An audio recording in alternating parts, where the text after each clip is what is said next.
and welcome back to another episode. Before we get started, I want to give you a little background on how I find guests. So, the best way to put it is I literally do a metaphorical net out into the world and see what I can catch. That being said, I kind of just basically put like a post in different locations and see if I can get anyone to agree to come on my show. So they can talk about whatever they would love to talk about, and we play some games and tell some stories. But there have been times where I have personally gone out of my way to reach out to specific peoples. And I've actually spoken with a guest more recently about how they've done it. Someone that's been in this field for over a decade and has given me some advice. Like, this show has been going on over a year now, and it's rough. It's rough trying to find people to talk to. But the reason I do it is because I really enjoy talking with people, and there are people out there who like listening to this, you guys in particular. So today's guest is one of those people that I reached out and surprisingly agreed to come on the show, and it's going to be interesting. Look forward to that. So, you know what? I've been talking too much. Let's get on with the show.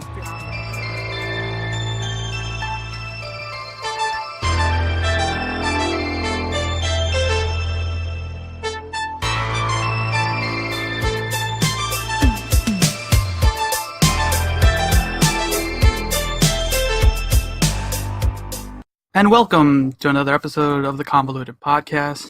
It's your host, Jesus, aka Tyrant Dominus, bringing you another episode. And this time around, I personally tried reaching out for some people, and somehow he has yet to block me or ban me, so I'm happy. So I'll let him introduce himself. Well, I did block you. I just haven't told you yet. I did it when I joined the call, and I'm actually leaving right now. This was just a giant F you to your podcast. I'm just leaving this recording. No, hi, my name's Mega. You can call me Moses if he's Jesus, I guess. I don't know. I stream, and I used to make videos, and here I am on my good friend Tyrant's podcast, which is very convoluted. I don't know what to say. Alright, that's kind of it. So, yes, like I started watching him, or you, I don't know why I'm talking to the third person. I started. Let's address this fictional audience. There's actually a guy named Dave who's just sitting, listening to us. We'll pretend we're in the same room, and there's one guy who's just really interested. Dave, you loving this? Yeah, man, it's great. Cool, Dave. Thanks, Dave. But no, yeah, I started watching you back in early Planet Destiny times, and I bumped into that channel because I was heavily playing Destiny. What a loser. And yeah, then I just kind of hopped into your Twitch channel, and I just been watching you for over a year now. Feels Mistake. like it. Wow. Yeah, it probably has been at this point. Goodness gracious. So you go. Okay. So you said that you've been online for quite some time. That you mentioned that you not only do you stream, but you've also made videos. Mm-hmm. What got you interested into this digital platform? So for me, I wasn't necessarily interested in the digital platform to begin with. I mean, I've always, watched YouTube and occasionally watched Twitch and stuff, but I never really thought I would do much on it. I had actually, before even becoming like a content creator or whatever you call yourself when you make videos and stuff, when I was in high school, we used to do powder puff dancing.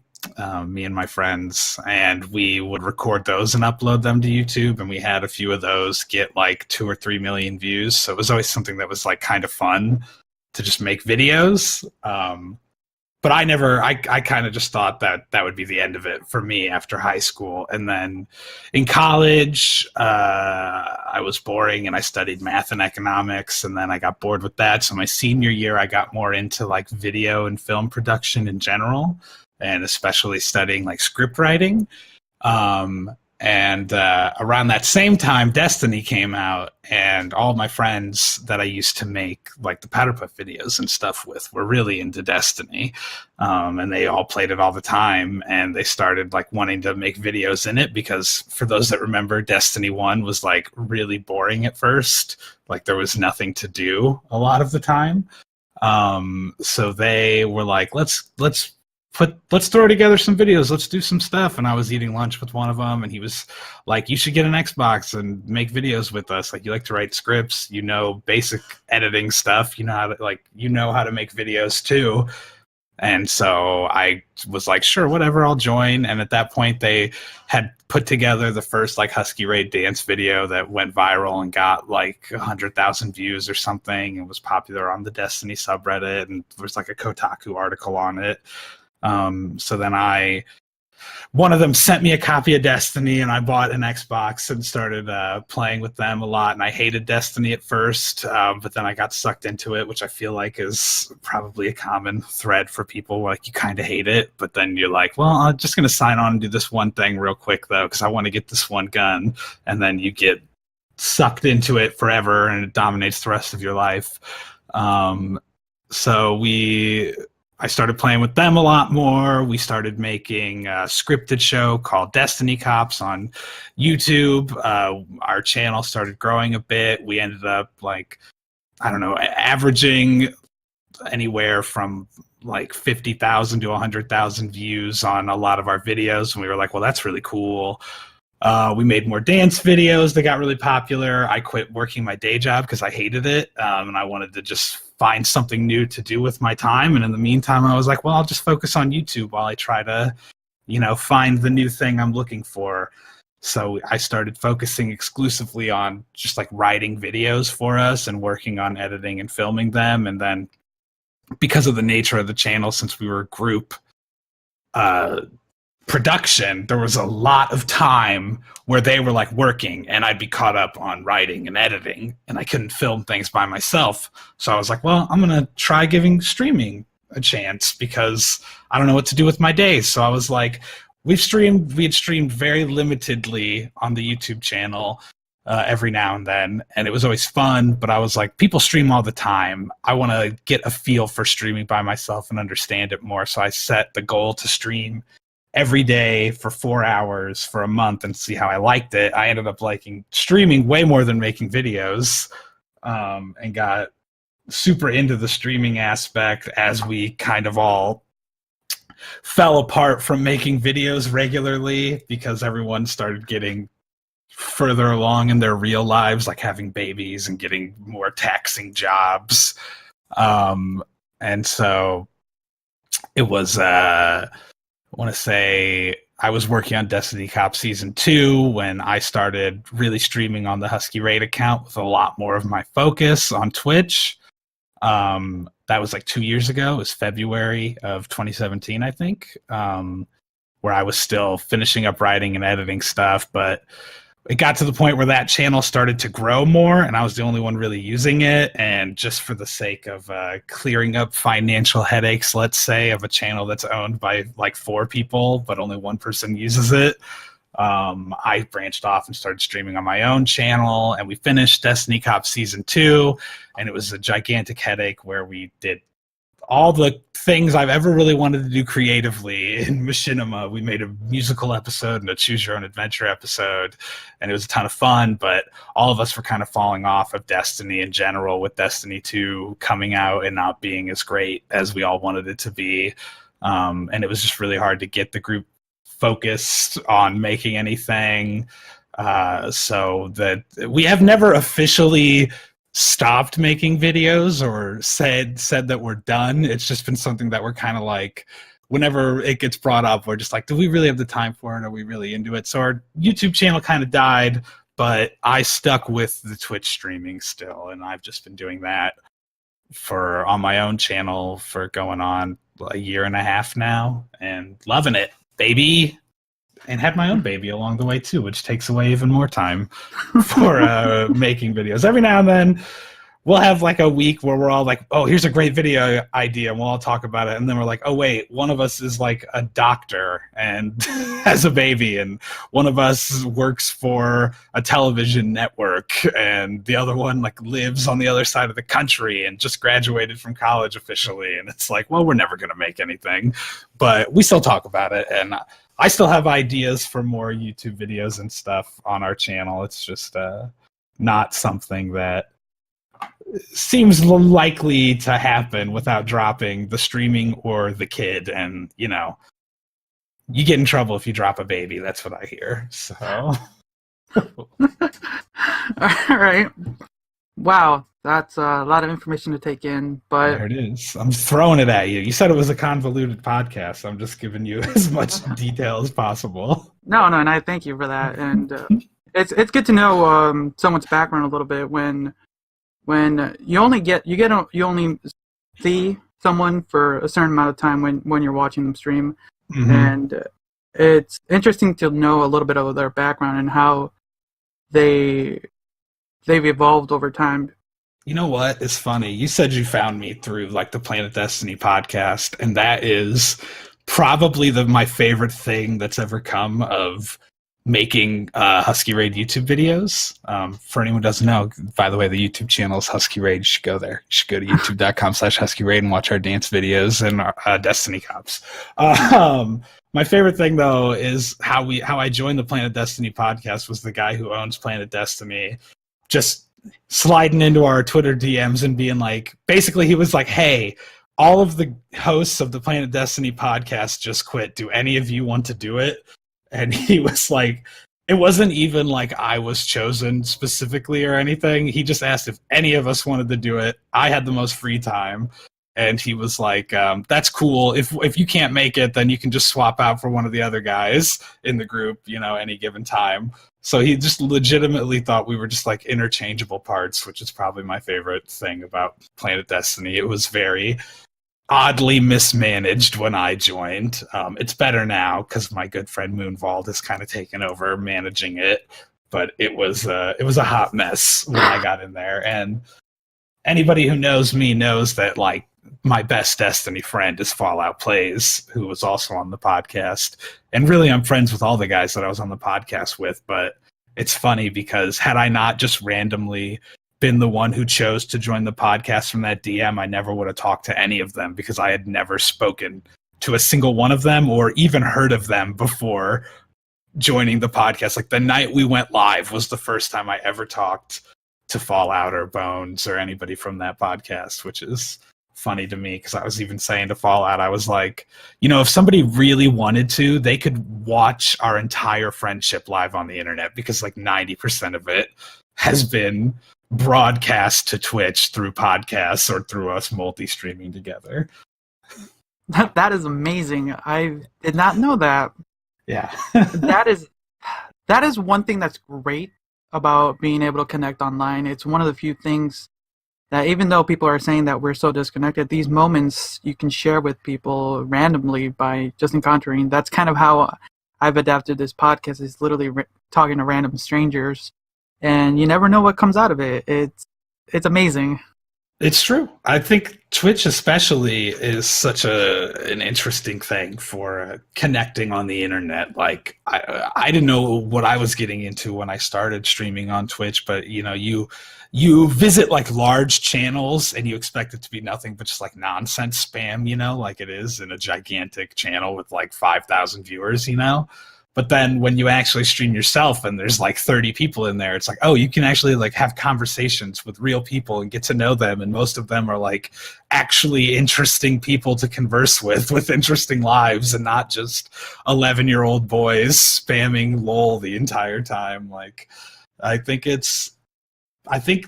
connection on the internet gets a bad rap. As somebody who has spent a lot of time making friends online, I think most of my most meaningful, long-lasting friendships have developed over the internet. Honestly, it's pretty crazy.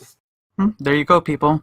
And you're right. It's interesting to see that when I'm watching, and to commend like like like I said, I've been watching you for over a year, and I enjoy the atmosphere you provide to all your viewers. It's always fun to just You can call them listeners. No one's watching the screen. I get it. I'm not gonna lie. I like when you come on. I literally am off work sometimes, so I just have you in the background sometimes. I listen. I take it. We take those. Okay. But it's enjoyable to like watch you play, and it's like you're a very entertaining person to watch. Like it's I don't know how to explain it. It's something you guys all have to kind of go and see him.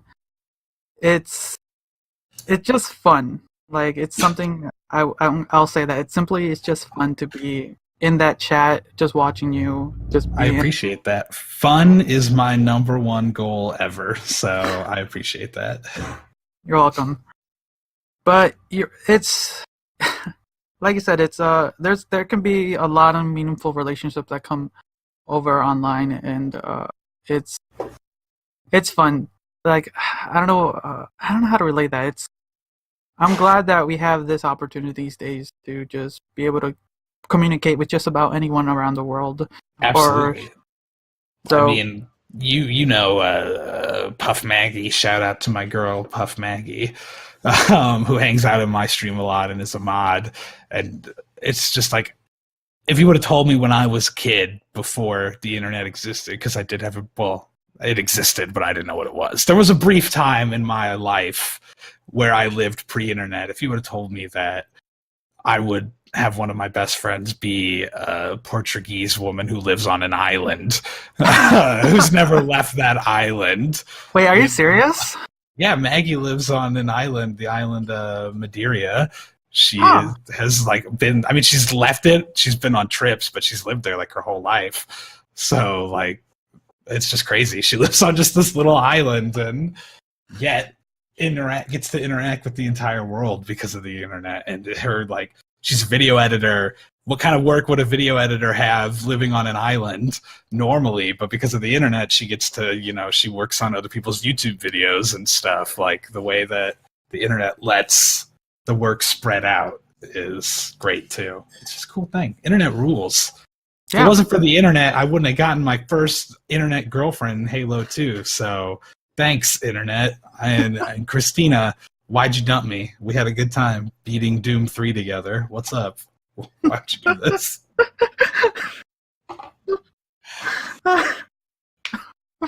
Oh God, those days were hilarious when you had that. Uh-huh. I'm not gonna lie, I've had my own encounters as well. Listen, we're all awkward. I get it. Okay, we've all been there. I wasn't always this handsome, self-assured man that you see before you today. This beautiful man, irresistible to women. I'm just saying that because my wife is walking by and I wanted her to acknowledge me.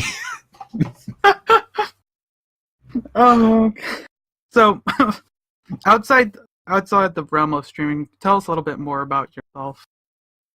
Okay, outside the realm of streaming, I don't exist. I sit in this chair all day and wait to go live. No, I am. I'm married. I have a baby who is almost 11 months old now. Oh wow, has it really been that long? I know, right? I know. It feels like she was just born to me too. But yeah, she's almost 11 months old. She'll be 11 months on February 7th. So It's coming up. Yeah. Crazy to me. I am obviously an avid gamer, even outside of the realm of streaming. I always have been, because I was a fat little kid who played lots of video games growing up. I am also big into movies and TV shows. I used to, before streaming, whenever I played video games, I always had two TVs next to each other, one playing a television show and the other one with a video game on it, because I can't give focus to just one thing at a time ever. So I used to always, even when I was in like middle school, I had a PlayStation 2 and a GameCube and an Xbox which is weird because we're poor. We were very, very poor growing up. I don't understand. I had all three, but like 3 games for each one. I don't know how I got them all. I'm going to be honest. They were all very branched out. I got like one on my 9th birthday and one on like my 14th. You know, they're spread out purchases. I know. I can relate. I can relate that. I come from a reasonably poor family, and I had multiple siblings too. So but I was luckily the oldest, so I usually got my stuff my way. See, I'm the youngest, so I definitely got stuff my way. Yeah, it's weird how that works, right? Yeah, I would say I shared. We were definitely poor growing up. Like we weren't poor until I was in like, let's say 3rd grade ish, maybe 4th grade. My parents got divorced when I was 1. Okay. So I've never even like seen them together as a couple. Like it was weird. The first time I saw them in the same room, I think I was like 10, and I was like, "This is weird. Why are you guys in the same room? I don't like it." I'm used to seeing one in a car when talking to the other one only, never in the same house. And my mom got remarried when I was like 5, so I've just always had a stepdad. And step siblings, and my stepdad, he was robbed. His car lot was robbed. He got shot in the back of the head when I was a kid. He lived, but it kind of screwed him up mentally. And obviously, because this is America, cost a lot of money to deal with the health impacts of all that. Oh, yeah. And so like we were living pretty decently up until about like 3rd or 4th grade when that happened. And then we had to like move back down quite a few notches. And because of his mental issues, let's say, eventually led to my mom leaving him when I was in like 5th grade. And we lived in like a roadside motel, like, like the sleazy ones you don't want to stay at.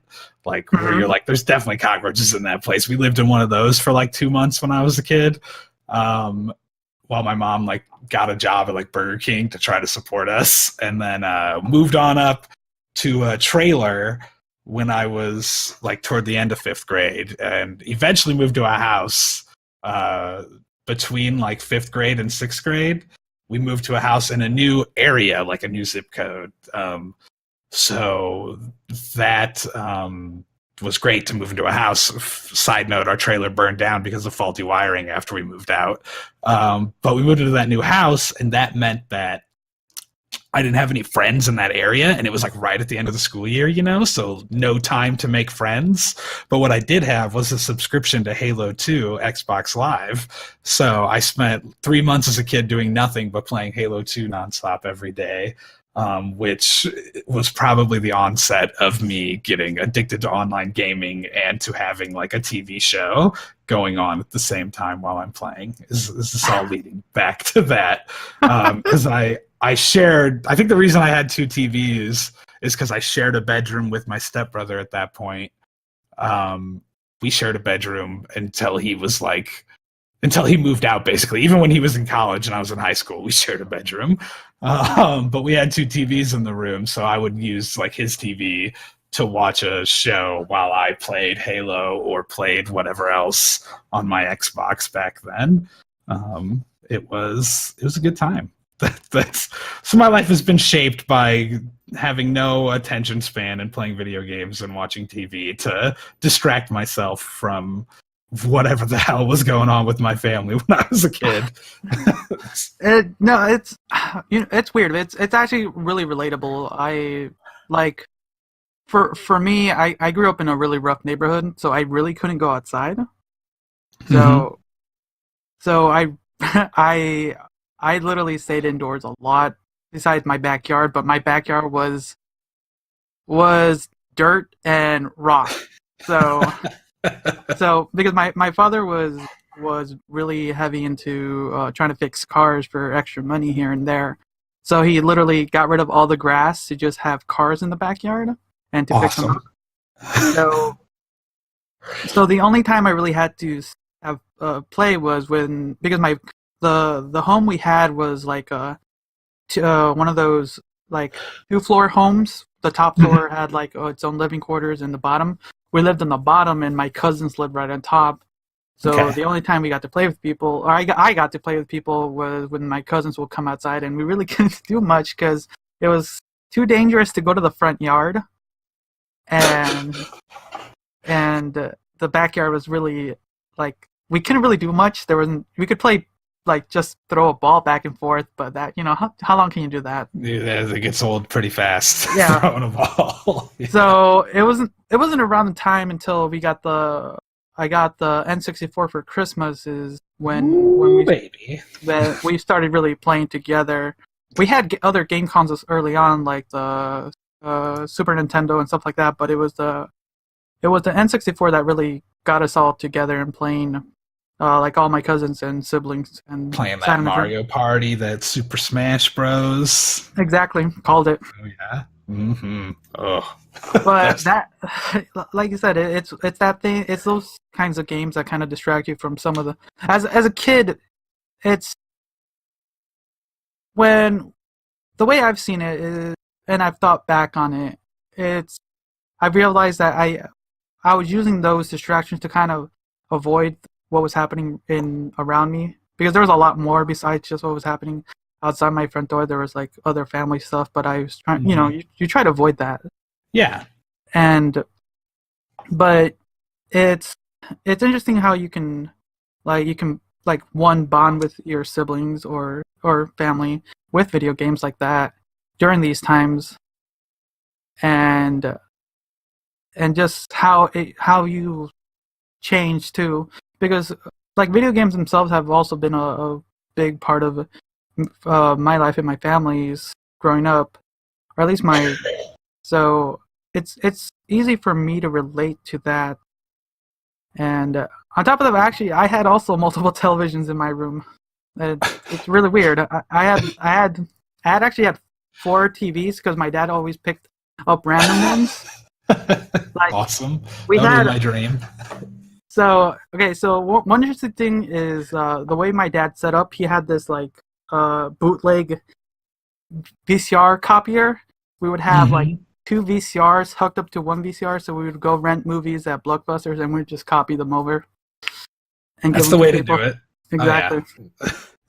And I actually had a vast collection of because when I saw that, when my dad doing that, I personally started whenever I got like a few dollars, back when like $1 was a lot for a kid.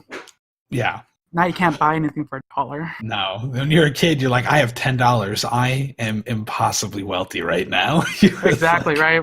Like when I had a quarter, I was like extremely happy because there was a mini mart just behind my my backyard. I would just have to go to the back, and I would just go to the mini mart, and a quarter could buy me a bag of chips, and I was like, There oh my it gosh. is. That was my dad's house. He had a gas station that was in his backyard. My sister and I used to hop the fence and go over there and use whatever change or money we had to buy snacks. Exactly, right? It's fun. And but what I would do was I would when I had a good amount of money, I would buy those big 6-hour VHSs. Mm-hmm. And I would actually horrible record quality 6 hours. Like you could do 2 hours of high quality, or you could do 6 hours of like garbage quality recording, but you got more movie. So it was what I would do, and it took me a little bit to perfect it, but I would record television shows, movies on TV, and I actually recorded like 2 years worth of WWE. Nice. So somewhere out there is like at least 30 VHSs worth of WWE. Who needs the WWE network when you've got your own VHS tapes? I want to know what years these were. I want to know what kind of quality of matches. See here. Between 98 to early 2000s. All right, that's good stuff. That's golden age stuff right there. Back when Hulk Hogan and Stone Cold were on. Those are the main guys I watched. Those are like my heroes back in the day. I was always partial to like a Kurt Angle, but he didn't really get as big until a little bit after that, I would say, or the way I liked him at least. But that was my shenanigans and multitude of televisions. Like I never realized why I had that on television. I just knew I wanted it. Uh But I had it, and there was no real purpose besides bootlegging.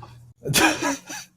Hey man, nothing wrong with that. All right, I think if you grew up in the '90s, you've recorded something off of the television, and kept it as a treasure. Like I used to do Dragon Ball Z episodes. I have a couple of those too. Name any cartoon, I probably have it. Like from 4Kids, something like that. I probably have a good amount. Freaking got Rusty and the Big Guy on tape over here, is what I'm guessing. I'm just going. Got that Ultimate Muscle. I'm trying to think of anything that was on 4Kids. That was a ridiculous show. I remember that. Ultimate Muscle. I just remember the character whose name was Dick Van Dyke, and that was the only thing that stuck with me at all about that show. I think it was it's like a remake or like a sequel. Like that was an older anime at some point, right? Because I think there are NES games that are like based on Muscle. Yes, there are. Yeah. But you go. Sorry. No, you're fine. Sorry to cut you off. But no, yeah, I have like a huge collection. And I remember that there was a lot of times when I was recording, and if I missed something, I would just stop recording because there's no point of recording a series. If you're like, damn it. You miss one episode, you could just wait for a rerun. But then I have to wait again for the other reruns, and then my collection is ruined. Ruined. All right, that's fair enough. I get it. I understand. So, I know we had a fair share of movies on recorded VHS tapes. I think I remember the worst though is when like someone has recorded something and they put the name on it or whatever, and you're like, oh sweet, this tape has Richie Rich on it, But then you put it in and somebody else recorded over it without changing what the tape said. So like I'd put it in and expecting Richie Rich, and I get like my sister's, choir recital, and I'm like, what is this garbage? I want to watch Macaulay Culkin be Richie Rich right now. I don't want to watch my sister singing whatever crap they've got her doing these days. Middle school garbage. Oh God! Did you never pull the tab off so you can stop the recording? I mean, that was I was not, like I said, I was the youngest. I was not the one in the position to be pulling tabs. All right, I was above my pay grade. Like, oh, it accidentally broke. I remember the moment that happened when I accidentally re-recorded. My father showed me the little tab so I wouldn't re-record over. Like, oh, all I gotta do is break this and it doesn't record over. Thank you, Dad. The tabs are clutch. They did save many a show, but. I just wasn't allowed. I was not the one making the big decisions on tabs in my home. Oh, memories. Memories. What is some of the fondest shows that you remember when you were younger? When I was a kid, I was hot on Digimon for sure. That was probably like one of my all-time favorite shows. Spider-Man the Animated Series was also like, I would get home from school and I'm like, it's Spider-Man the Animated Series time right now. I had a bunch of those on VHS tape. Dragon Ball Z, big. Teenage Mutant Ninja Turtles, big. I didn't really watch Teenage Mutant Ninja Turtles when it aired, but we had a few episodes on like the tapes you could actually buy, and I would watch those a lot. When I was a kid. All your standard alpha male action star cartoons. You know which one I love that doesn't get enough attention or needs more of a resurgence and to be super popular is Gargoyles. I was huge on Gargoyles. Oh my, that was what's funny is that's actually one of the few shows me and my father really bonded with. It's a great show. It is a wonderful show. My one thing was, one of the reasons was my father really loved the architecture of gargoyles themselves. So his goal was one day to buy an actual gargoyle for the garden for my mother. But anytime that show was on, we would sit down together and watch it. I can remember that fondly. Like, oh yeah. I can always hear Goliath's little "and now we live again" moment at the beginning of the intro. That would be amazing to see a remake. But the one thing that would worry me these days would be a CGI remake of that. I mean, yeah, you're getting CG if you get a remake of Gargoyles, which could be cool if it had like a huge budget. But I'm always loath to suggest remakes of things if the original still holds up. And the good thing about hand-drawn like 2D animation is that it doesn't look bad, you know? Like it's not like early CG where a show like Reboot, you know, might look terrible by today's standards, or Transformers Beast Wars, you know? Oh God, like those look horrible. You thought they were awesome as a kid, but they look horrible now. they were amazing as a kid. Yes. They're amazing still now. I've got Beast Wars all on DVD. It is great, but it's better than the original Transformers show, but it looks horrible. That one truly does need a remake. That would be amazing Yes, if they did. it would. But then you look at Gargoyles and it's like, does it need a remake? Because it's already basically perfect as is, and it looks great. There's no need. No, you're right. I want more of it, but it's selfishly I want more, and I know that I'm risking them ruining it. So I'm always like afraid to suggest remakes. That is true. The only thing I would probably want, if we're as far as Gargoyles, would probably just be a cleaner version of the original. Just use like the original content, just clean it up a little bit. Yeah, I get down with that. Aren't they doing that with Batman the Animated Series? Yes, that's what they're just like a remastered. Perfect. So that's what it is, a remastered, not a. Yeah. Yes. Let's just clean it up, clean up the cells or whatever. I'm assuming Gargoyles was still hand drawn. I don't know when it came out. If I know around Batman Beyond is like when they switched doing actual hand drawn and started doing computers, because it's like Batman Beyond halfway through the DVDs of it, like it suddenly gets, you can tell this was now done in a computer. Like the colors are much cleaner and everything. It just looks more digital, not drawn on a piece of paper and animated. So I think Gargoyles was before Batman Beyond, right? Yeah, no, that's for sure. Yeah, no, that is for sure. I can remember that. It was something that could use a cleanup, you know. I'd be down with that 100%. And now I'm talking about Batman Beyond, which was probably like the best cartoon when I was a kid. That show was amazing.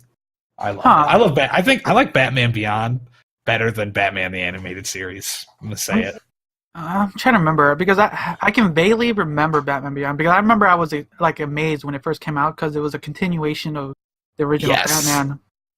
With Will Friedle as the voice of Terry McGinnis, aka Eric Matthews. Okay, that's, I mean, from Boy Meets World.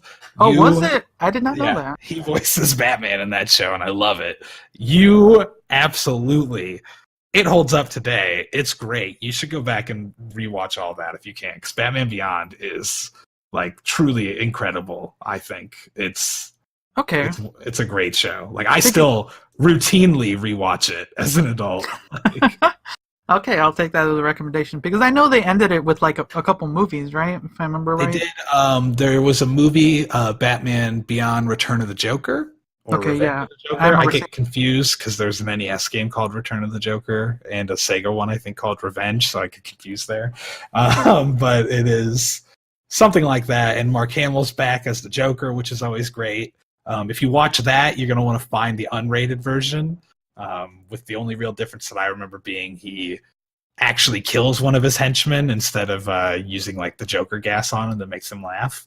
And then there's also in Justice League Unlimited, I think one of the last episodes of that show is called Epilogue, and it is a conclusion to the Batman Beyond storyline. It's got Terry when he's like been Batman for like 10 years, and it goes into sort of more of his origins, why he actually became the Batman Beyond, and it has Bruce as like a 90-year-old man, like still kicking it. It's very good too. Okay, I do remember that one for sure. That one, Batman, not bad. Unlimited was one of the fun shows that you've got to see a bunch of crossover. Oh yeah, just anything, all of the Bruce Timm I have all of them on DVD. The Bruce Timm animated DC shows, from Batman to Justice League Unlimited, like it's all gold. Especially Batman, Batman Beyond, Justice League, and Justice League Unlimited. All of those are great. Superman is okay. Actually, the only thing I don't have is I don't have Static Shock, which is part of that same universe. Oh god, that was obscure show. I remember I loved that. That had an amazing intro as well. It's that. I mean, I used to watch it when I was a kid a little bit, but it was on the WB, I think, so it was like harder to have access because only my dad had like satellite and cable. So it was like every other weekend I could go there and try to watch the stuff that I didn't get at my mom's house. You know? Wait, was it only cable? It might have, or maybe it was. I could have sworn it was. I'm trying to remember myself because I thought the WB was local. The WB? I know the WB where I'm at wasn't local. I think it became local once they like merged with UPN and became the CW. But on my channels at home, all we had was Fox, ABC, CBS, and NBC, and then PBS. We only had 5 of the local channels. Now with an antenna, you get like 15. It's a golden age for antenna television. Sounds about right, yeah. If I was a kid and I had those options, we would have been living a dream world. I don't know, dude. I remember me like on summer vacations. We didn't have cable, so we would have I believe most of those channels. And when we didn't have any cartoons and all the PBS shows were gone at that point, but they were doing all those documentaries, we would watch, what was it, TV Land? We had TV Land. TV Land, that has all the old... And it was like Nick at Night, but all day long, if you remember Nick at Night. Yes, I do. And we would watch Bewitched, I Love Lucy. Bewitched. Dude, I love Lucy, which is always a weird, hard sentence to say. It's weird, right? Mostly when you're like a 7-year-old kid watching this and you don't really understand a lot of the things until you're older. Like, wait a second. Yeah. I mean, that show really holds up, too. Like, the comedy in that show is top-notch. I remember even my stepbrother, when we shared a room, he got really into I Love Lucy at one point. So I remember one time, like, he got one of the seasons on DVD when that was like a new thing, you know, when every show started having their DVDs out. And we cleaned our bedroom all day and watched an entire season of I Love Lucy. And I was like, this is just a great show, man. Like, it's surprisingly still funny because it has a lot of timeless physical comedy and situational comedy that does well at establishing itself and doesn't rely on the time period necessarily to be funny. Like, anybody can laugh at the conveyor belt chocolate scene, you know, the famous. That's just good comedy done perfectly. Yes, God, I miss those times. Kind of makes me want to rewatch it. Here we go. Time to start a rewatch of I Love Lucy. I remember, it's interesting how shows like that, though, when you're a kid, like, when I was younger, automatically I'm like, this is black and white, this is boring, you know? Like, this can't possibly be good, it's black and white. Anything that is old is bad, was my mindset as a kid. And then only as an adult, you're like, oh, wait, no, it's actually good still. Like, what was weird is that for me and my sibling, so around that time I was probably 7 or 8, and my next sibling was only like 5 or 6, so we were pretty young. And you're like you said, it feels boring, right? But there was nothing else to do. Like I said, we couldn't really go outside, and at that point we didn't have systems or anything. And we would have to, like, if we were bored, we would have to literally watch whatever was on. And sometimes we weren't even allowed to watch some of the VHSs because we were grounded or something at that time. So we were forced. Go watch I Dream of Jeannie. But like some of those shows were really entertaining. Like I can remember a lot of the Little House on the Prairie. I've never watched Little House on the Prairie. That was the one I've never been able to give a chance. Like, my sister was really big into it, so I would have to sit and watch with her. I was always like, whenever I watched Little House on the Prairie, whenever it came on, like, because like you said, you watch those when you have nothing else to do, you know? And I was like, why would I want to watch a show where they have even less to do than I do? Like, that's what I always thought when it came on. I'm like, so they just live out in the middle of nowhere with nothing to do? That was my perception as a kid of Little House on the Prairie, which I'm sure is very incorrect now. But that always, I always just felt bad for the kids who had to live there. I'm like, they don't have any TV, do they? what was interesting for me watching that show though was um my father was a big into westerns, so I wasn't too obscure to the world they were building back Hmm. then. So it was like normal for me to like, okay, something's happening. So I would use that, and with my siblings and cousins around, we would literally just play westerns, cowboys and Indians, and all that stuff.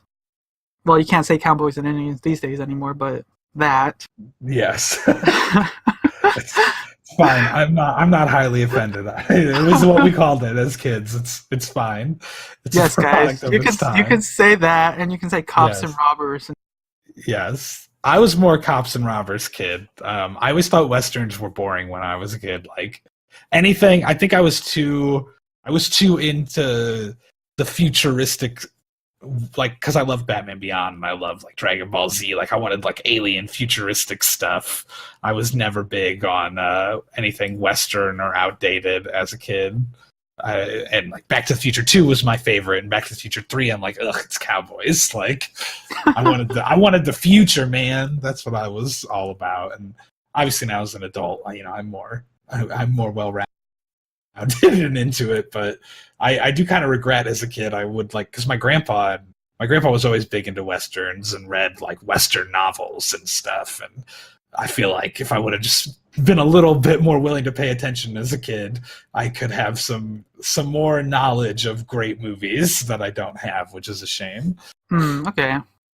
So the only other thing I remember back then were like watching some classic films, like things that like my.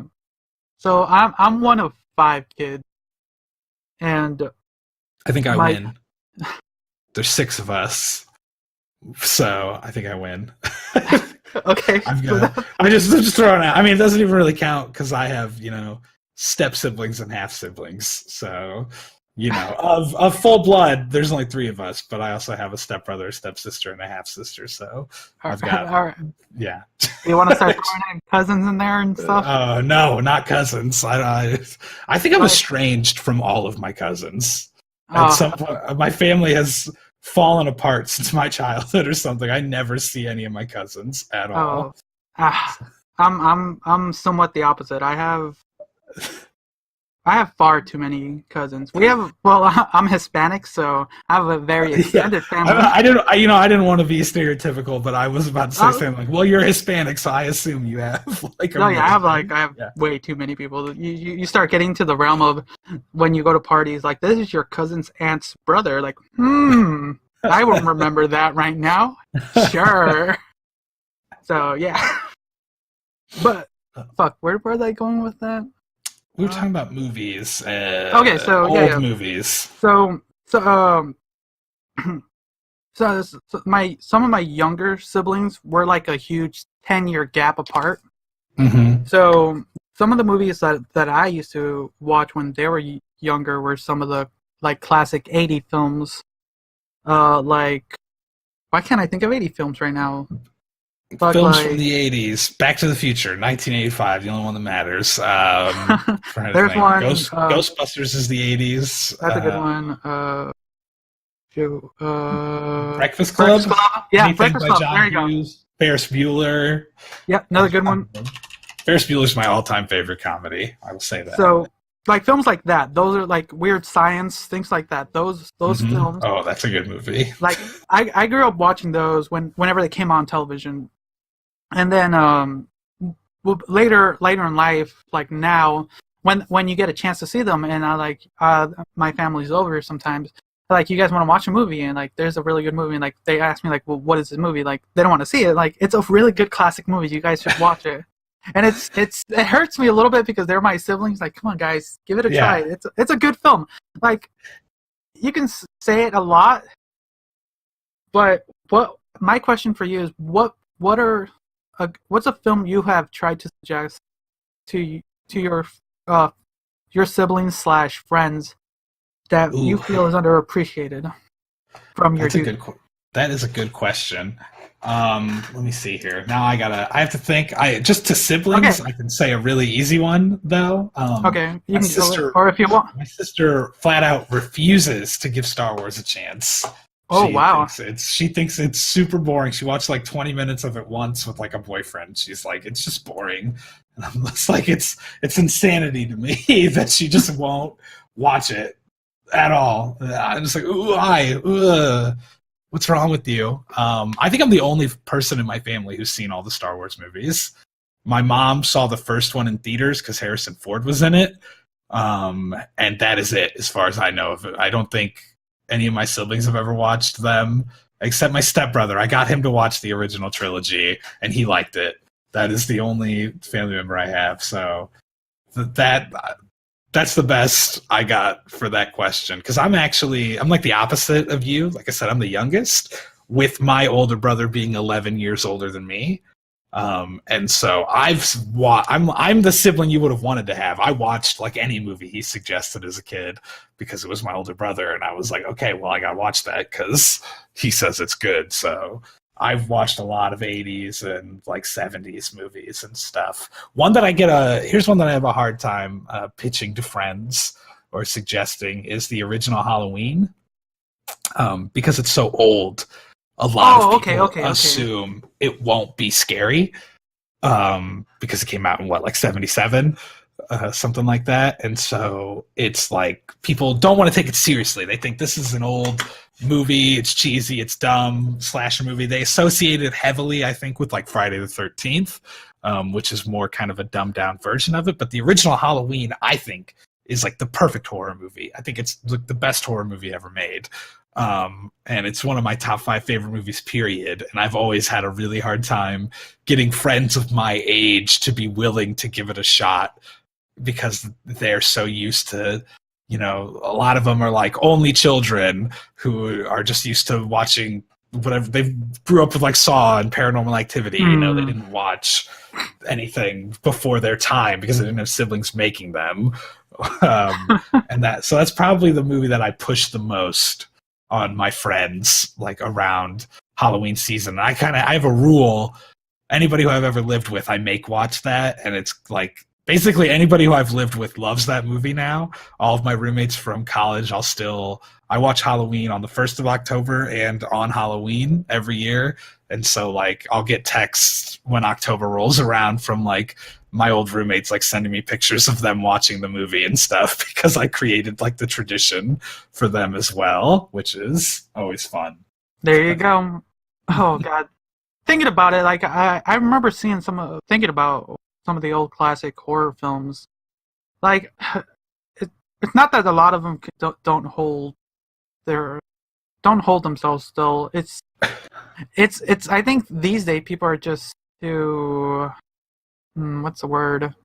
Not saturated. They're desensitized to the level of violence and gore maybe that they're expecting. I think so because one of my cousins like we grew up watching some of those classic horrors like Halloween, Friday the 13th, all those. We watched those. Chucky. I hate Chucky. God, that made Child's Play, Chucky 3. My sister and my brother made me watch that when I was like, I don't know, like 8 years old or something. Probably actually younger than that. I think I was like 6 because we were living at the first house that we lived in, I think, when I watched it. And legitimately from that point on until I was like 14, I was afraid to get out of my bed at night because I was just convinced Chucky was like underneath my mattress, waiting to grab me. And like anytime I was a kid, if I went to the bathroom at night, I was like, okay, Chucky's inside the cabinets underneath the sink, obviously, right? Because that's just obviously where he would be. So if I flush the toilet, that will be loud and he'll use that opportunity to jump out and kill me. So I would legit like stretch myself as close to the door as possible, and just get like the edge of my finger on the actual flusher. And then I would like hit it, open the door, run to my bedroom to make sure that he couldn't get me for years. It was the most exercise I got as a fat little kid was running from an imaginary Chucky. Damn. I have a lot of fun stories like that. Well, not fun; they were horrific. Like yourself, I actually ended up watching it when I was young because What's weird? What was interesting was I watched it in a group because it was one of my cousin's birthday, and they wanted to watch it. And I don't know why they let little kids watch it because I was not the only one. And from that point on, for a very long time, I was afraid of dolls. Mm-hmm. To the extent that like my next sibling younger from me is my sister, so she had a lot of dolls. So my parents can vaguely remember, not vaguely, they can like really remember a time where they left me alone when they left to a party. And the days I was left alone and were gone for hours on end, I would just sit in the living room and watch TV. And they can remember, and they're telling me that one night when they came back from this party, and they have my sister in her arms, they look over and she starts crying, and the reason is because I ripped every single head of her Barbies off. And to this day, she brings that memory up, and I do not regret it. Man. You had no choice, all right? You had to stay alive. What else were you going to do? Exactly. That and Small Soldiers. Understand. That and Dude, Small Soldiers was a great movie that definitely would have freaked me out more had I not already completely desensitized myself through old. So you're lucky because you're the oldest sibling, right? So you get to be the one who traumatizes. I, as the youngest, just received nothing but constant torture and trauma. So, like, you know, you watch Child's Play and it freaked you out, but it's like I watched Child's Play, and then my older brother was like, here, you're watching every Friday the 13th movie and every Nightmare on Elm Street movie, and come up to my room and watch Texas Chainsaw Massacre with me. It'll be fun. Like, things like that. And it got to the point where Child's Play was the only one that stuck with me and horrified me forever, but I was just so desensitized to horror movies actually scaring me by the time that Small Soldiers came out, you know, that I was just like, that movie's just hilarious to me. Like, oh yeah, Commander Chip Hazard reporting for duty. Oh, that's another classic. Oh. It's that one. That one is one that, you know, we were talking about, like CG looking bad. That one's one that may not have aged gracefully based on the last time I watched it. Actually, my sister's husband has never seen it, and that's another. What's funny is what was that song that played when there was a song when they're all like coming out, and it's like their battle theme towards the end of the third act. Oof. It's like a poppy one. Oh god, what is it? But for some reason, whenever that song plays on the radio, me and my sister look at each other and we know. You know. I'm not sure what it could be. Oh god, it's like some girl band song.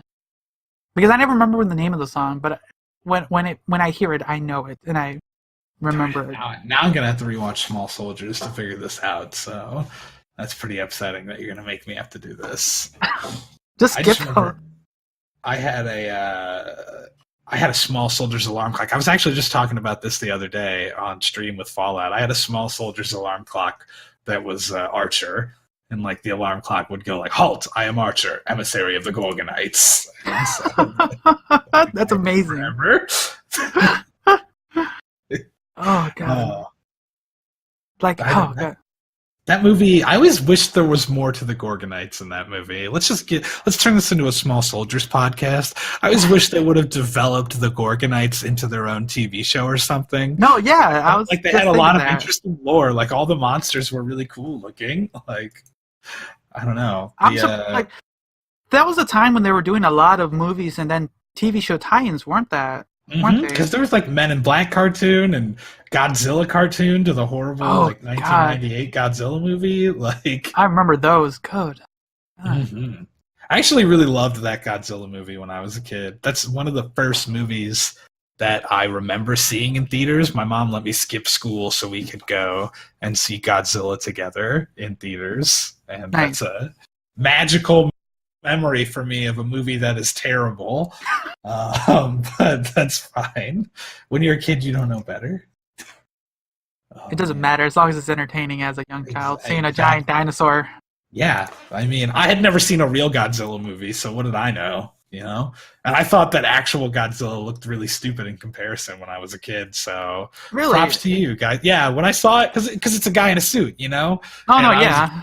kid, and I saw like a freaking CG looking awesome giant dinosaur. You know, a kid who loves Jurassic Park, and there's just a giant T-Rex basically, and I was like, well, that's awesome. And then I think it was Godzilla 2000 was the next movie that came out that was like a Toho one where it's a guy in a suit again.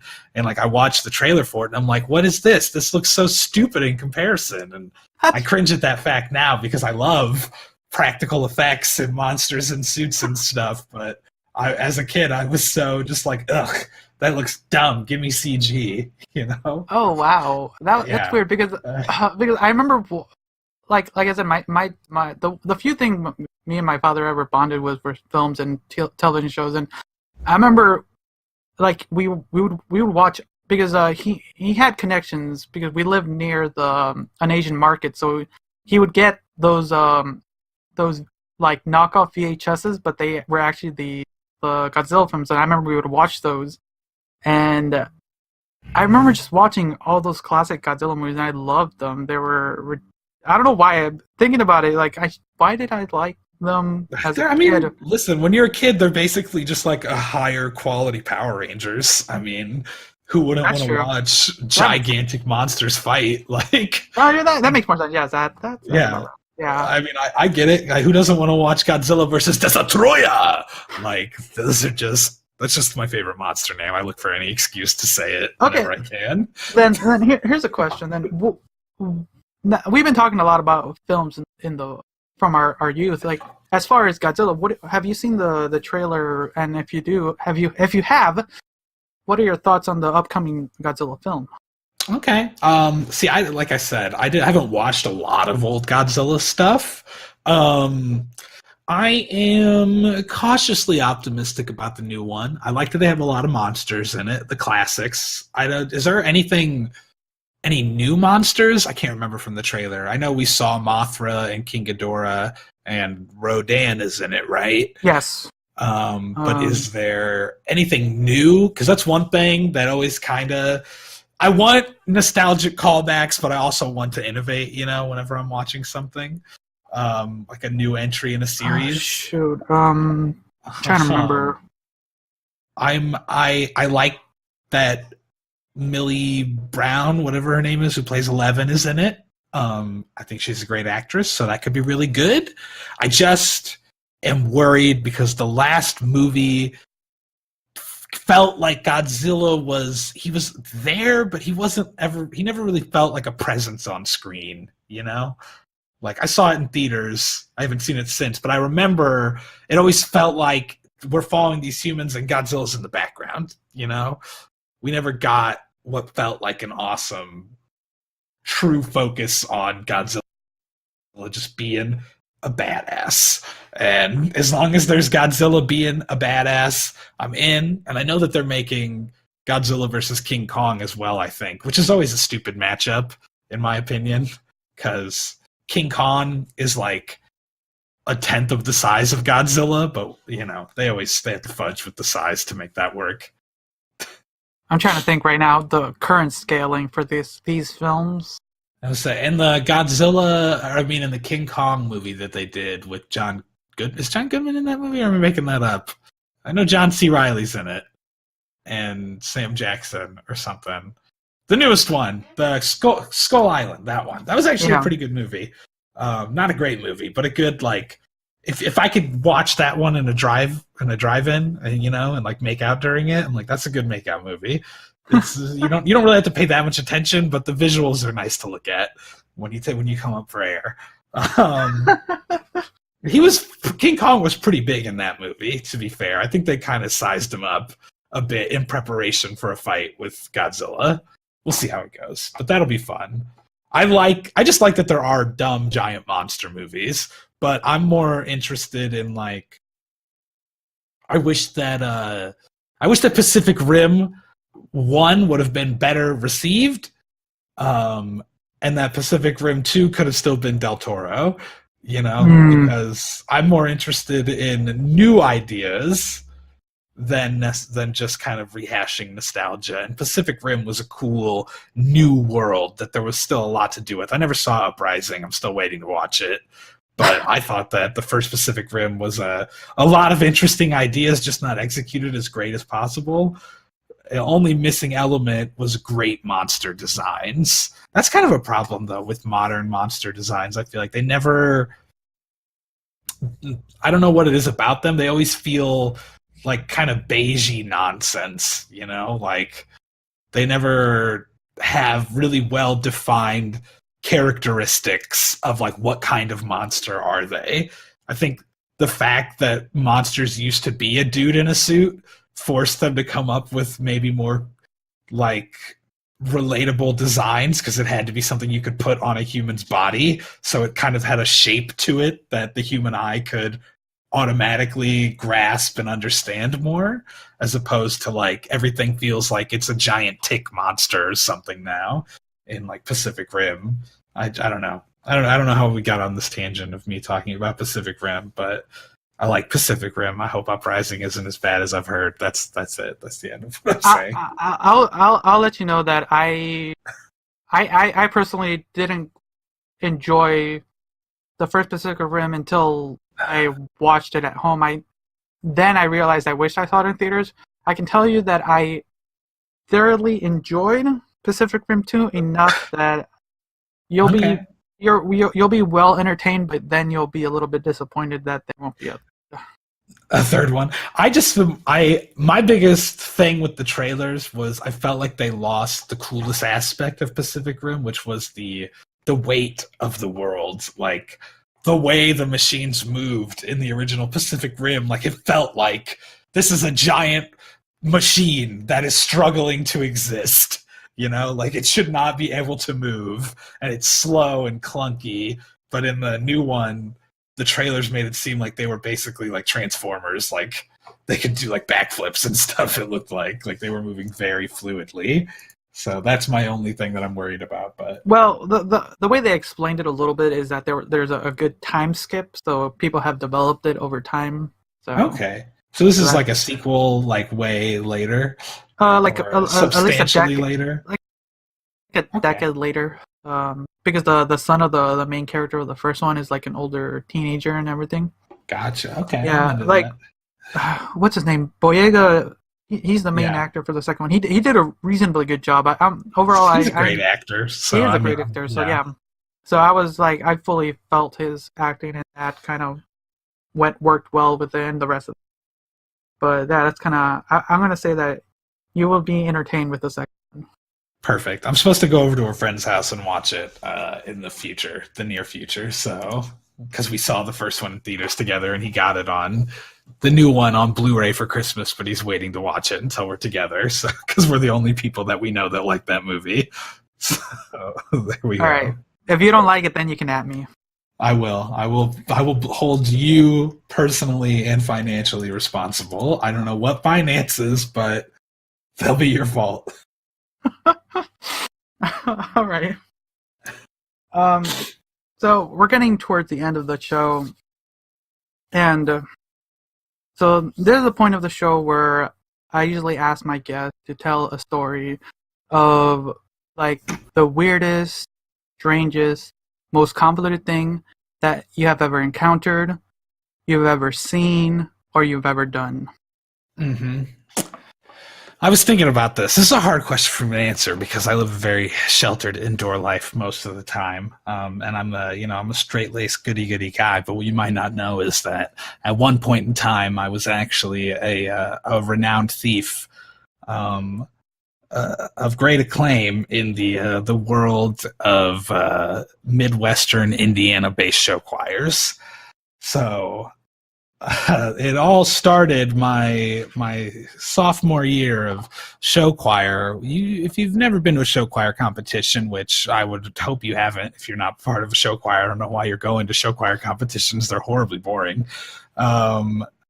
You have a lot of downtime when you're not performing. You're there basically your entire Saturday. You're there like 14 hours. You wake up early, you go there, you perform twice if you're lucky, if you make finals. And during the rest of the time, you just try not to go insane with boredom. And the way that we would combat this, my group of friends, my sophomore year, was we would steal things from the schools. Starting initially with lunch trays. We were just like bored eating, because that's what you do. You eat, and then you're like, well, we have that killed 20 minutes. We have 10 hours to go. What do we do? So we were sitting there eating, and one of us said, like, hey, what do you give me if I just take this lunch tray and leave the cafeteria? And so we did it. We just grabbed one and we walked out. No one stopped us. And we're like, I wonder what else we could steal. So throughout the rest of the season, we would see what else we could take from anywhere we went, including a lunch tray from basically every school we went to. I have a collection of like 15 lunch trays from various schools and restaurants across the area in my closet.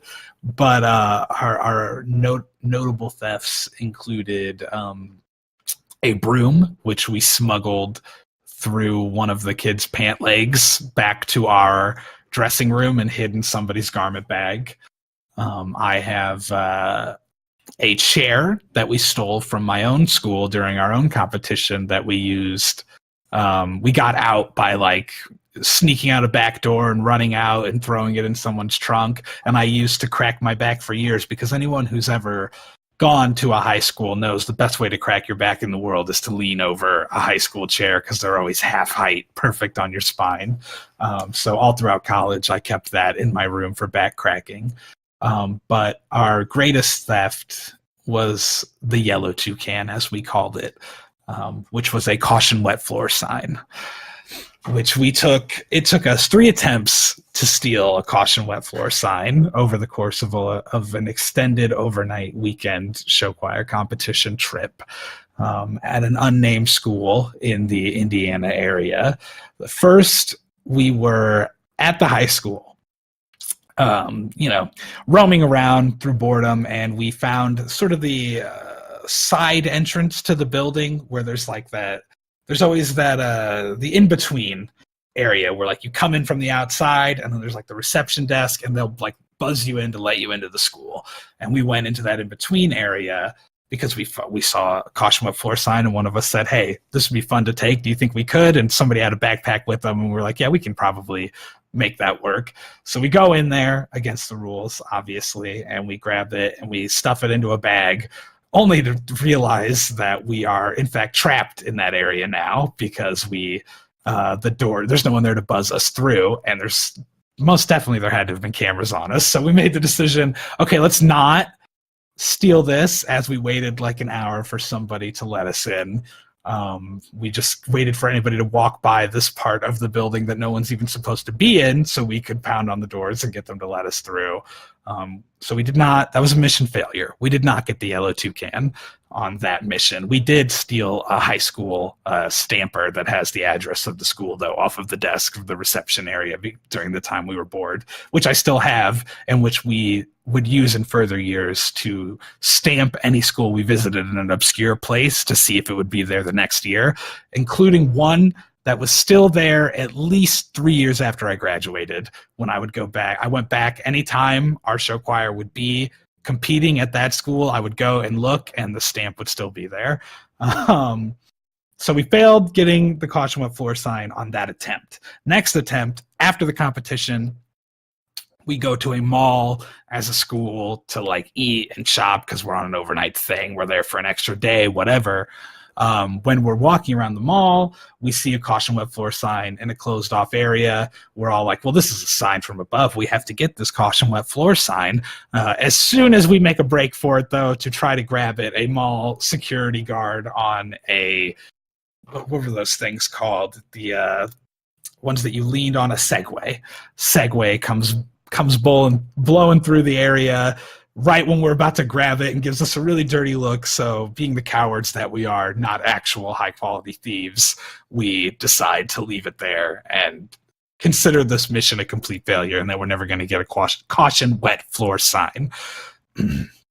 However, the next day, on our way back home, we take a stop off at a college that's doing a theater production of Thoroughly Modern Millie, is the name of the play. And during what's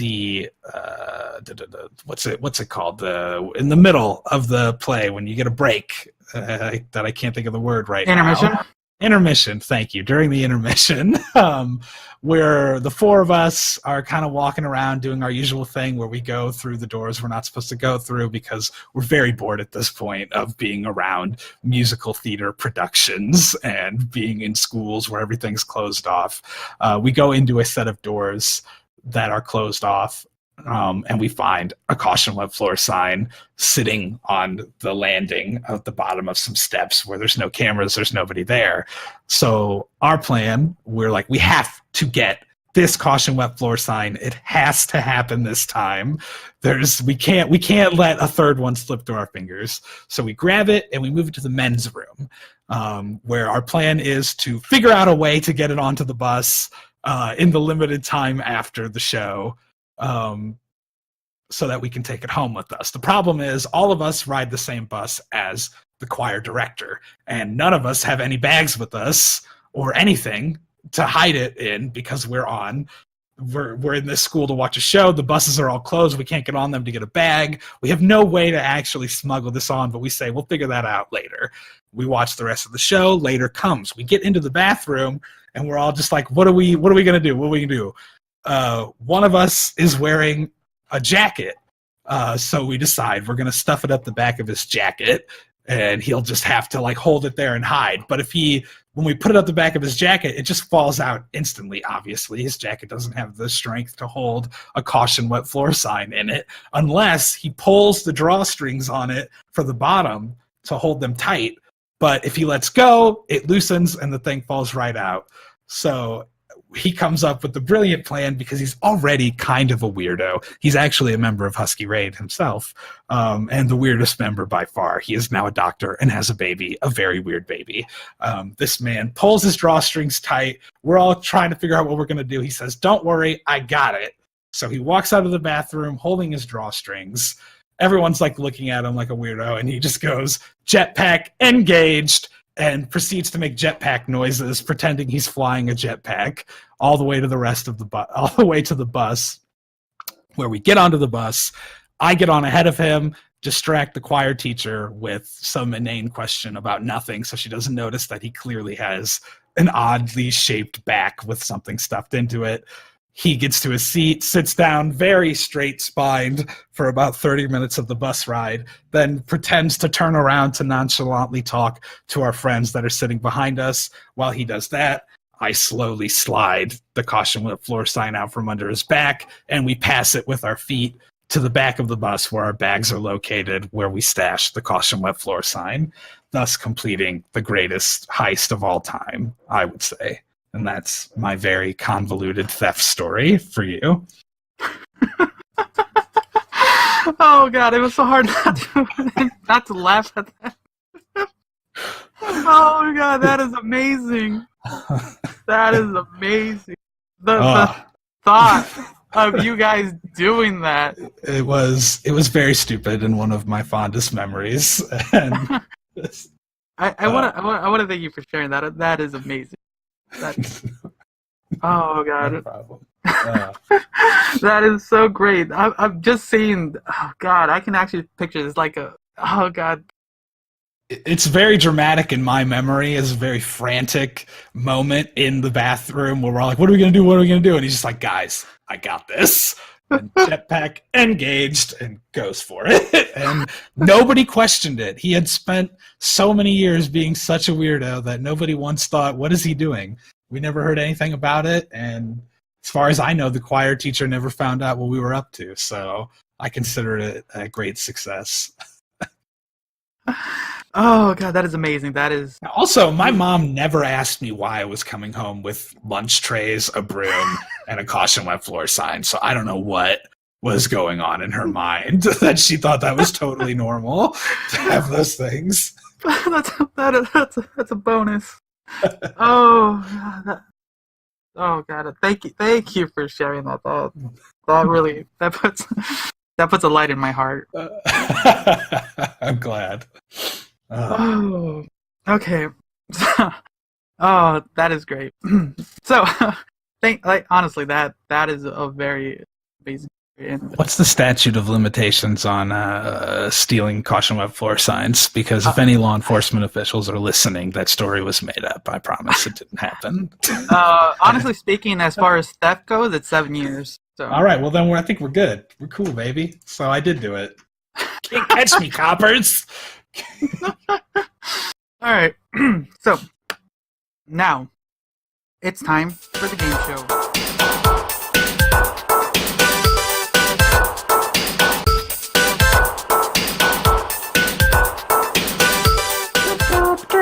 Game show. Game show. This isn't the Price is Right theme. It's just different enough that I think it's fine. I think you'll get away with it. All right. So you decided to actually play 3 games. Very. I'm a hardcore gamer, so no choice. You're not the only one. There's been one other guest who have decided to play multiple. So the first game you decided to play is Would You Rather. For anyone listening, Would You Rather, I'm going to be putting Mega into 2 different situations in 2 different scenarios. And he's going to have to answer me why he would choose one over the other as best as he can. He can also ask me any questions to clarify any of the situations. How does that sound? It sounds glorious. All right, so let's start with our first scenario. This one's pretty simple. First thing, would you rather bathe every morning with a fire hose? Ooh. Or, now, I'm going to want you to think about this for a second. Think of the first 3 people that come to mind. Okay. Okay. The second person you thought of, you have to eat that person like a cannibal. Well, the second person I thought of was my daughter, so I'm gonna choose. I mean, that would be the easiest person to eat that I know. She's only 22 pounds. Like, I could get her down. But I would, I think I'd have to go with the fire hose then.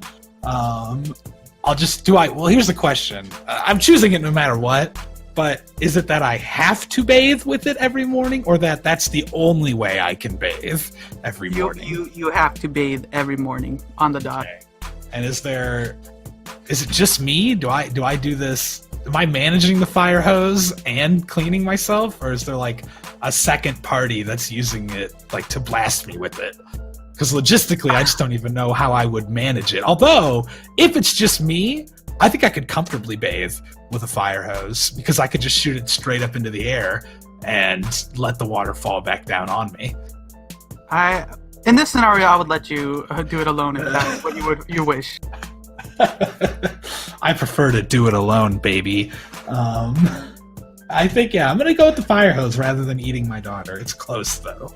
It's close. Okay, that sounds right. I'll accept. I think that's the most sensible note at this point. Yes.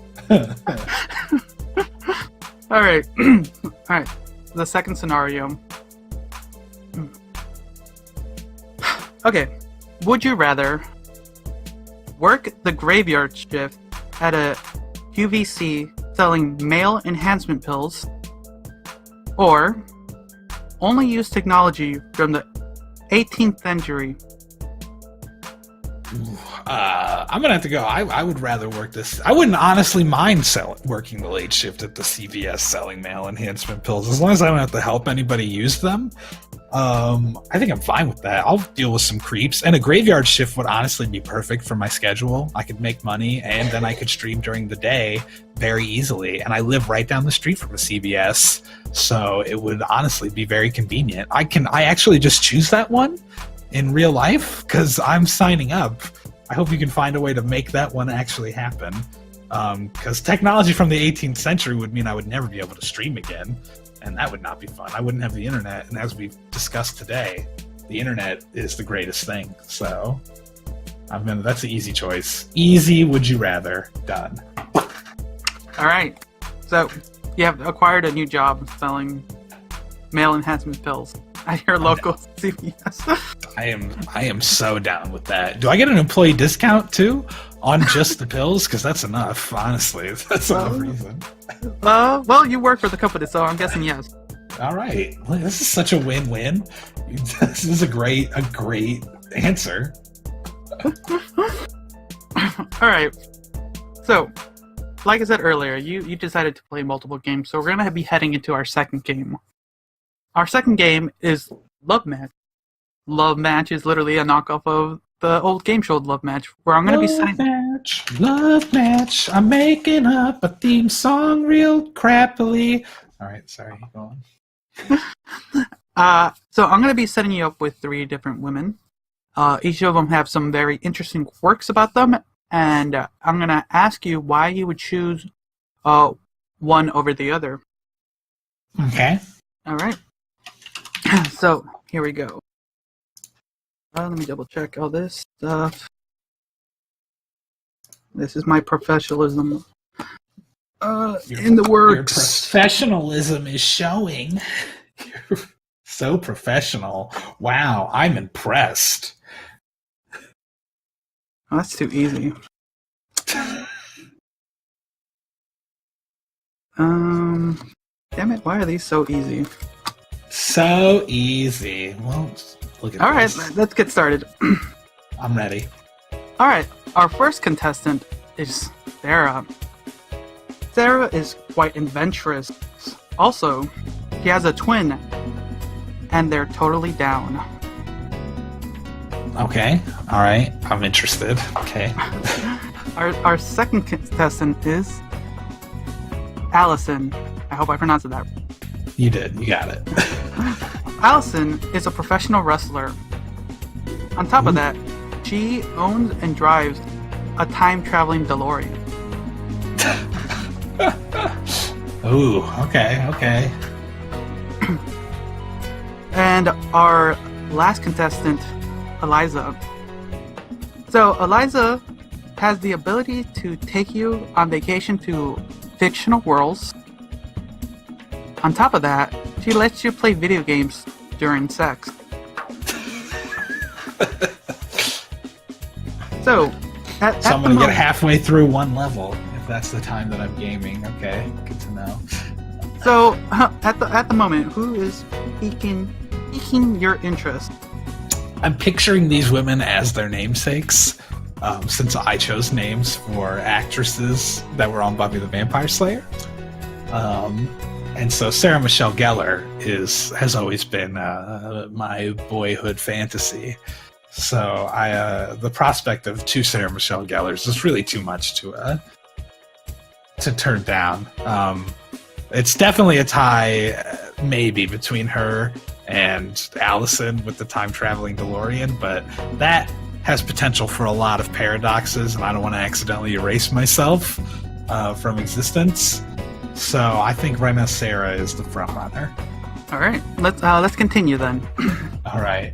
So after you're done with your first date with each of these lovely ladies, the first thing is something you note from Sarah is she can only speak like Yoda. Is that mean grammatically like Yoda or doing a Yoda impersonation on top of it? So as far as my comment goes, only speaks like Yoda they do. Okay.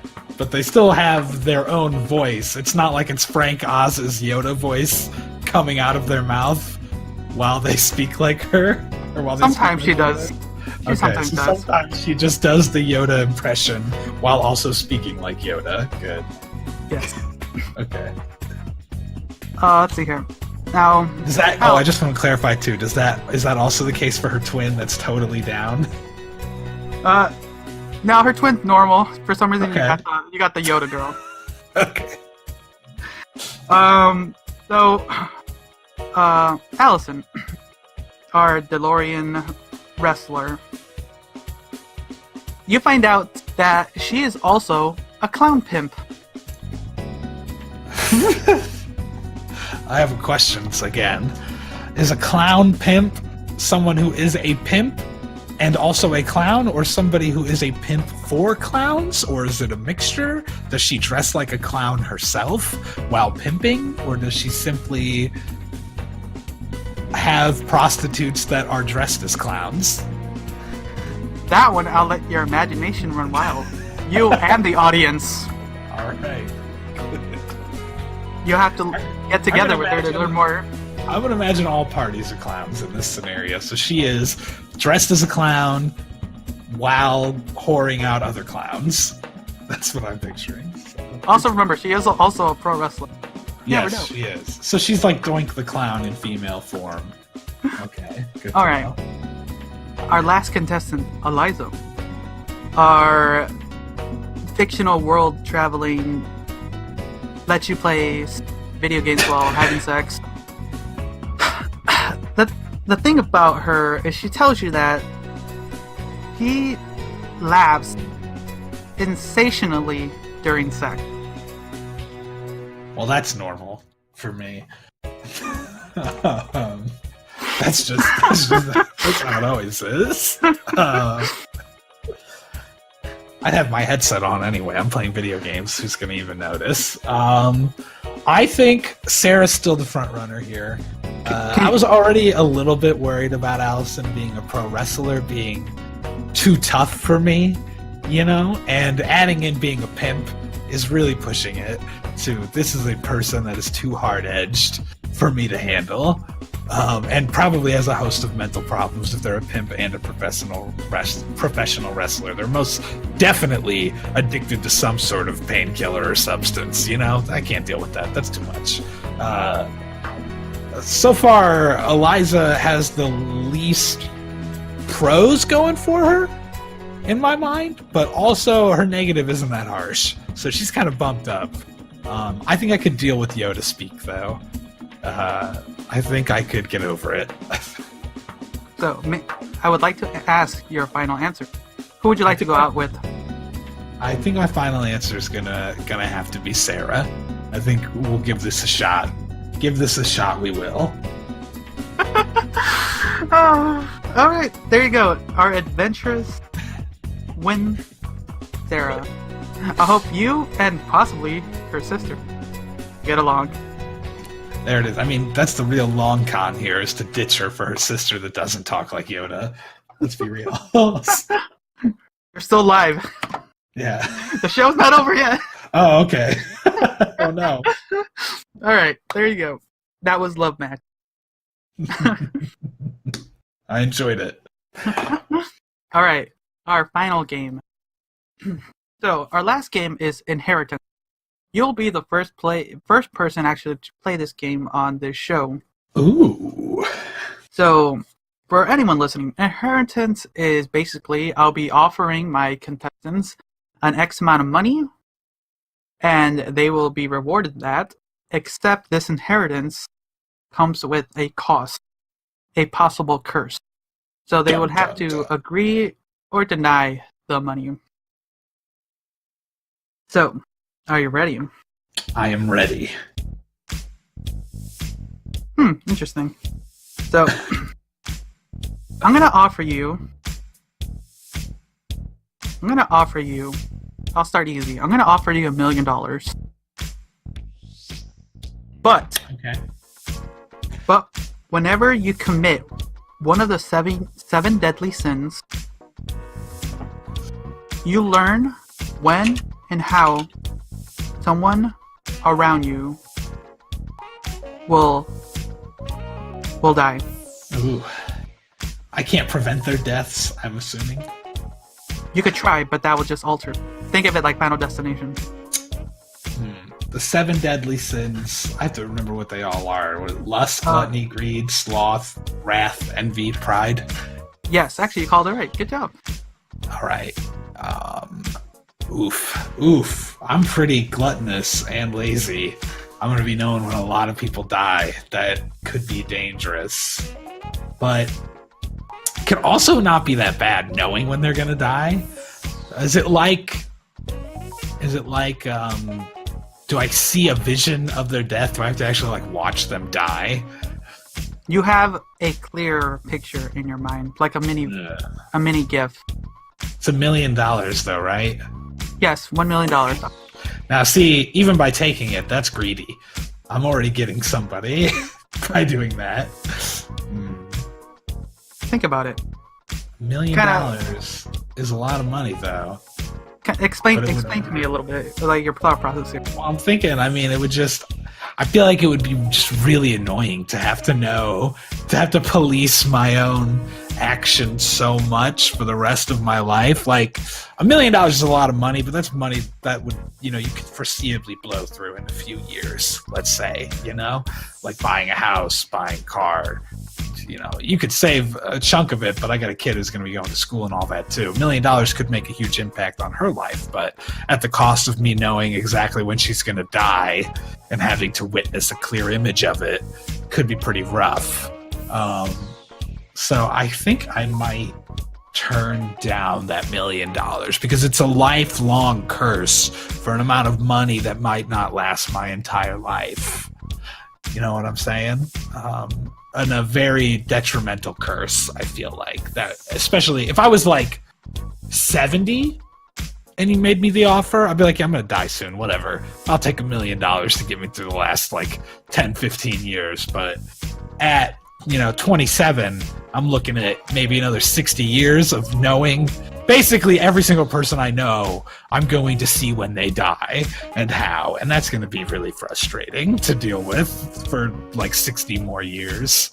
So I think I would pass on the money. Is that your final thought? That is my final thought. All right. That offer has been closed. Goodbye, money. Don't worry. I have 2 more offers for you. All right. Hopefully I can tempt you one of them. Okay. Okay, let's go. I'm gonna bump it up. I'm gonna go with $5 million. Okay, I'm in. I'm interested. $5 million's a lot of money. Yeah. So I'm bumping it up to $5 million. But every time you curse, something you own breaks. That's kind of funny because it would only compound. Something breaks and you're like, God damn it, and then shit, fuck, everything's breaking. I would take that money. That's guaranteed. That's easy right there. I can clean up my vocabulary. I can do that. I can work on that. Also, only going to be a little bit difficult because I don't know who's deciding what counts as a curse word, Like when I was a kid, the word like dick, that would have been a curse word to my parents, but some people don't think of the word dick as a curse word, So that's going to be difficult, but once I suss out what counts as a curse word, I think I could easily cut those words out of my vocabulary. And $5 million is the kind of money where we're talking, like $1 million was a lot, but $5 million is like I can make those big purchases that I need in the immediate future while still having enough to accumulate interest to live on for a longer amount of time. So I think that's a take. I'll take that deal. I'm locking that in, Howie. I'm taking that deal. All right. There you go. $5 million. Bam. All right. I'm rich. All right. I'm gonna bump it up even more. You got 5 mil, but you might get more. All right. See here. Interesting. All right. I'm gonna bump this up to 100 million. I'm taking it basically no matter what for 100 million, unless you're out. Let's go. All right. I'm offering you 100 million. But anytime someone sneezes nearby you, your eyelashes double in number.